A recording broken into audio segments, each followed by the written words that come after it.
cool. I don't know what I'm saying. G'day, my name's Walters. Alright, now do a big spin. Like this? G'day folks, welcome to our Walters Fencing YouTube channel. Today we're going to show you a few tricks and tips on how we set out a gateway. So in this case it's a single 4.2 metre gate.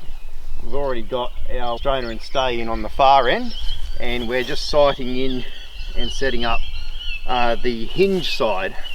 So earlier on I did a rough mark out and just stabbed this in place, and I've marked on the ground here the marks for a strainer, the stay, the direction of the gate, and the side that it's swinging. So this gate is side swung, it'll swing back around this way.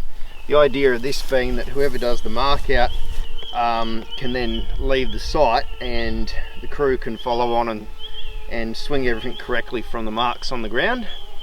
So we'll start out by trying to get this rough mark a bit more accurate for positioning our driver trailer. Hey. Okay, so we're sighting through this strainer to the far one. Okay, to you about half a post. Right there, Dave. That's dead on the mark. So the next thing we've got to check is the width of our gate. So we'll start by coming up to the hinge latch side, and we'll find where we want it to hit the post. So in this case we want the gate to just touch the post and not actually swing through the opening. So we position that roughly where we want it to be. We're now down at the hinge end of the post, and we're just going to swing our gate in to where the mark is. And our mark is pretty much on the center of the gate, which means that we need to move it away a little bit to allow for the width for the hinges. So we'll check all of these when the post is actually being installed, but for now we need to move our mark out to accommodate the width for the hinges, and that should still be pretty close to what we sighted through, and still certainly close enough for backing the driver trailer in. So our next stage is we're just going to drop the gate on the ground. We will bring the driver trailer in, position our strainer, double check everything's sitting nicely.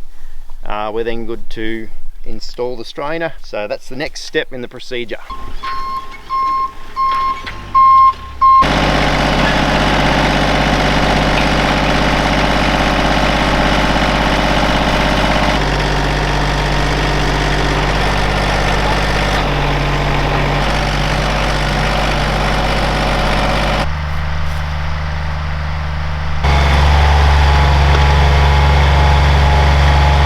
Righto, so we're about to weld our gate on. As mentioned before, this will be a side swing, so the hinges will be on the side of the post.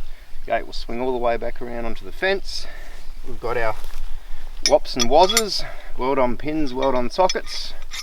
Weld the female part on first with our gasless MIG welder.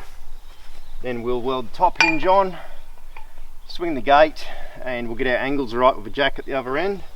And then we'll weld our bottom one on.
we're welding our chain on.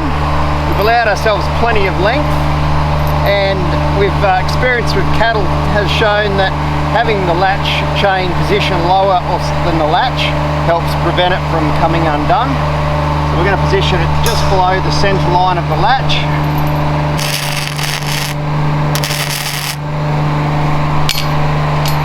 Then we'll check that it's all working nicely. Plenty of length there, and we'll complete the weld.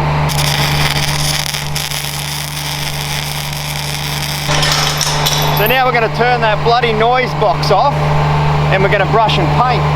Isn't on fire, ready? It's all good now.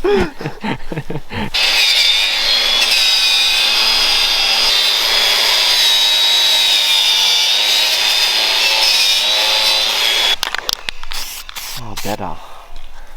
Much better. Oh, beautiful. Oh, look at.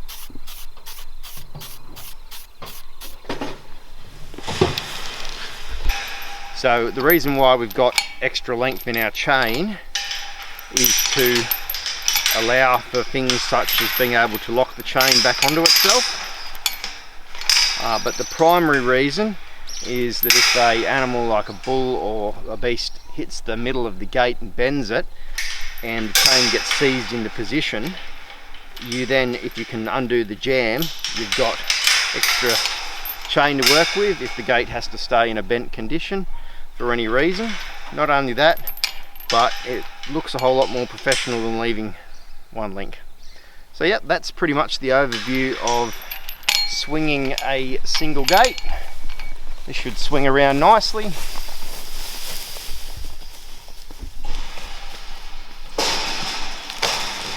Bloody stick, get out of the way. There you go, now it's back against the fence. So there we go, single gate swung.